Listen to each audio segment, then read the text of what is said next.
É isso aí, galerinha, tô de volta, né? Nem passou, todo mundo aí tranquilo, né? Respirou um pouquinho, mas domingo que vem tem mais. Vamos falar um pouco dessa prova que passou, né? Eu tive acesso ao caderno azul e eu pude ver ali, detectar 7, isso mesmo, gente, 7 questões de arte, envolvendo arte, publicidade, né, performance ou instalações e análise de obras, né, em geral. Então, assim, através de imagens. Eu selecionei todas as 7, vou falar uma por uma. E a gente vai apontar ali os erros, o que poderia levar você a estar errando ou acertando aquela questão, se a questão é fácil, se a questão é difícil, se o MEC, se o Enem, né, apontou ali coisas erradas na alternativa, nas alternativas ou na própria questão, né, se tem uma facilidade de a gente poder ver as imagens. Então isso tudo eu vou falar, hein? Não esquece aí de se inscrever no canal, de deixar o seu like, bora pra vinheta que eu tenho muita coisa pra falar.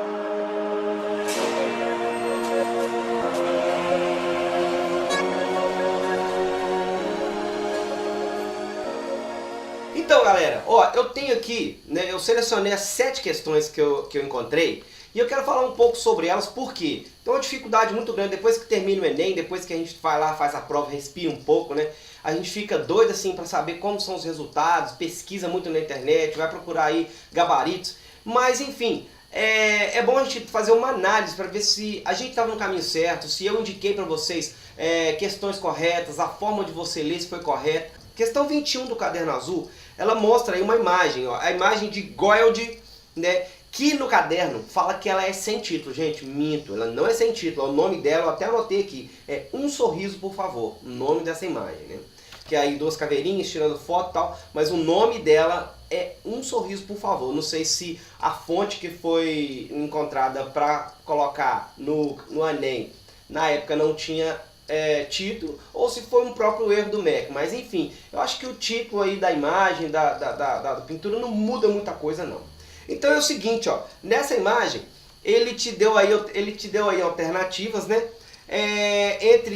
Deixa eu mexer aqui, ele deu algumas alternativas pra gente, tais como aqui, impressionismo, fauvismo, muralismo, cubismo com Pablo Picasso, e surrealismo.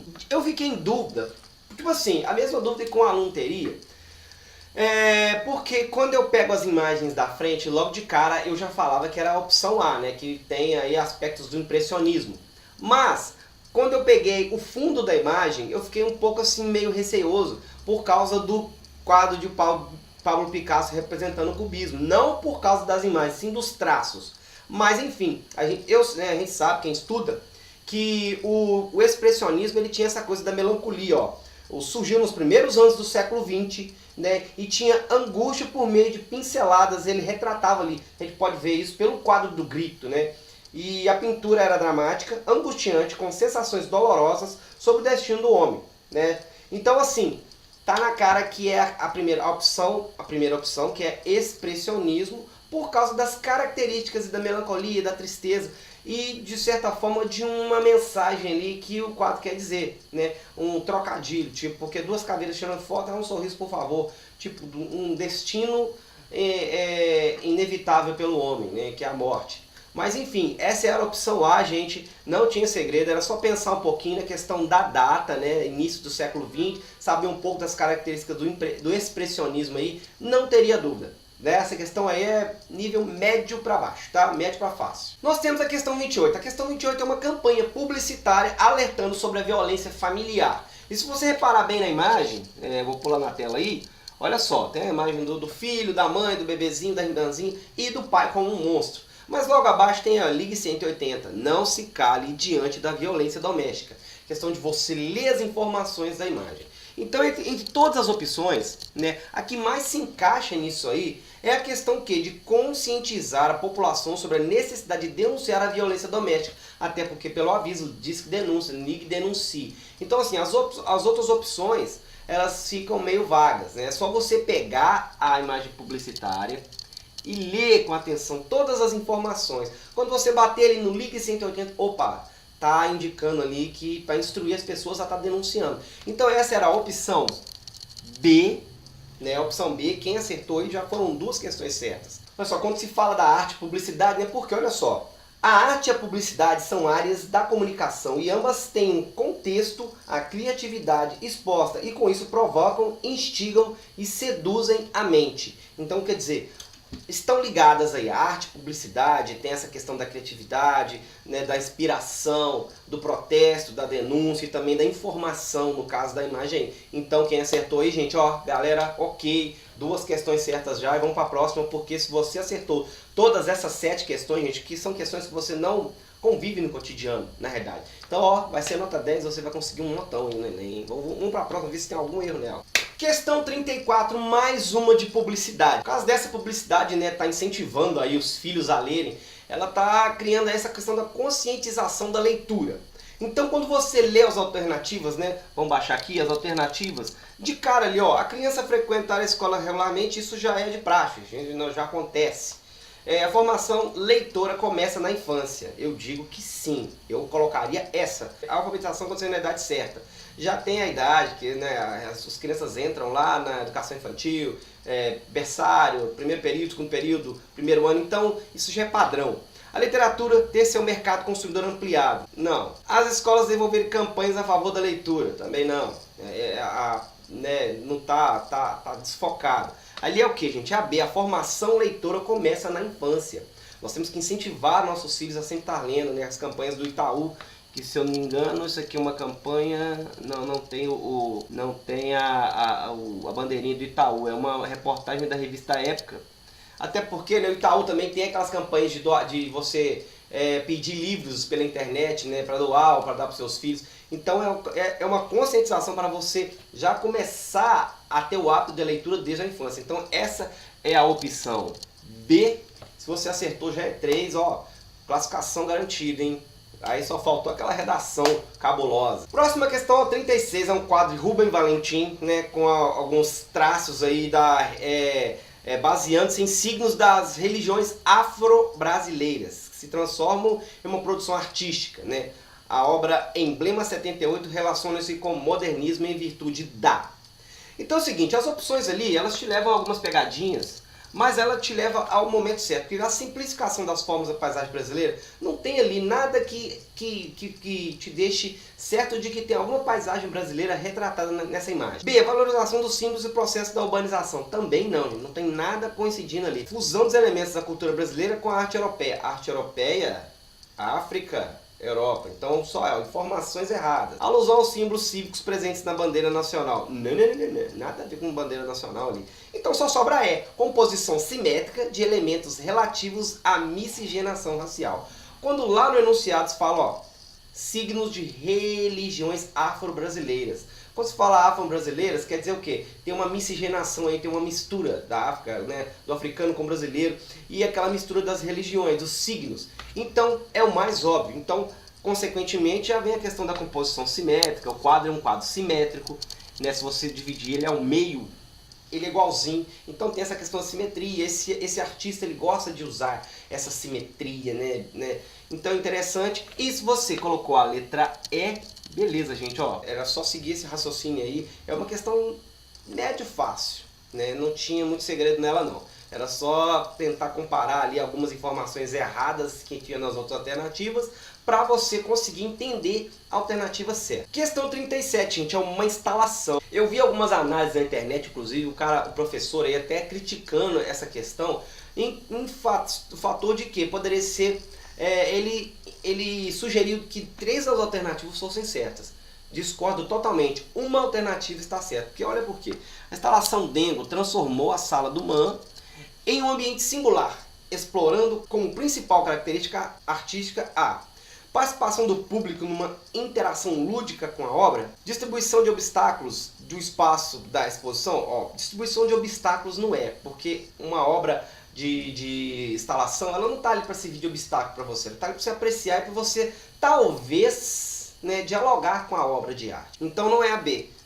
Representação simbólica de objetos oníricos. Não, essa característica onírica, isso é lá do surrealismo, essa questão dos sonhos, né, a pessoa, a imaginação, né, a mente da pessoa. Então, totalmente desconexo. A D, interpretação subjetiva da lei da gravidade. Não creio, não. Não é nada a ver. Ali não está te levando a questão de você ver, imaginar sobre como é a gravidade ali do objeto pendurado no teto e como ele estaria disposto no tempo. E aí a valorização de técnicas de artesanato. Uma instalação, uma exposição de instalação, ela não tem esse propósito de você divulgar alguma arte, e sim expor a sua arte, né? No caso do artesanato, tem as feirinhas, tem as exposições e tal, mas essa questão é também totalmente desconexa, gente. Mas aí porque ele quer valorizar a questão do trabalho de crochê. Não, ele apenas utilizou a técnica de crochê para realizar o trabalho dele. Então, a opção mais lógica é a opção A, tá? Questão 37 é a opção A. Participação do público na interação lúdica com a obra.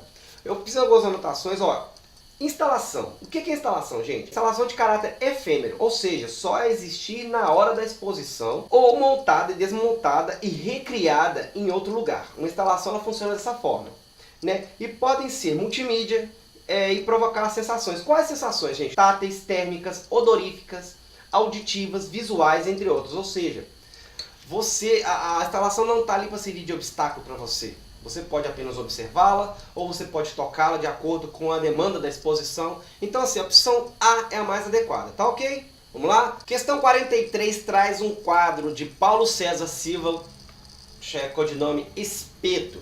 Né? Ele traz ali alguns elementos da xilografura tal, e dessa questão dele ter corrido o Brasil, né? Ali por volta de 1999. Ele teve a oportunidade de pegar algumas referências do norte do Brasil, né, quando ele acompanhou a turnê da banda Rapa.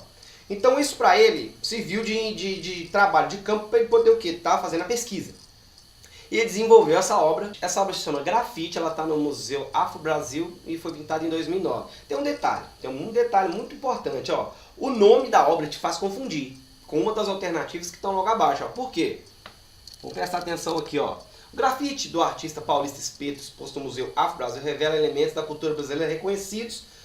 Influência da expressão abstrata, não tem nada abstrato ali, você entende muito bem as formas. Na representação de lendas nacionais, olha só, representação de lendas nacionais, eu não vi muita lenda nacional aqui nesse quadro não. Eu vi uma mulher, uma galinha lá, uma igreja, mas nada relacionado a lendas. Vamos ver, A C, na inspiração das composições musicais. Nada relacionado à música ali. Nada. Né? A não ser o trabalho de pesquisa dele acompanhando a banda Rapa, que não passou disso. A D, nos traços marcados pela xilogravura nordestina. Gente, ele correu todo o norte. Tá falando lá no enunciado.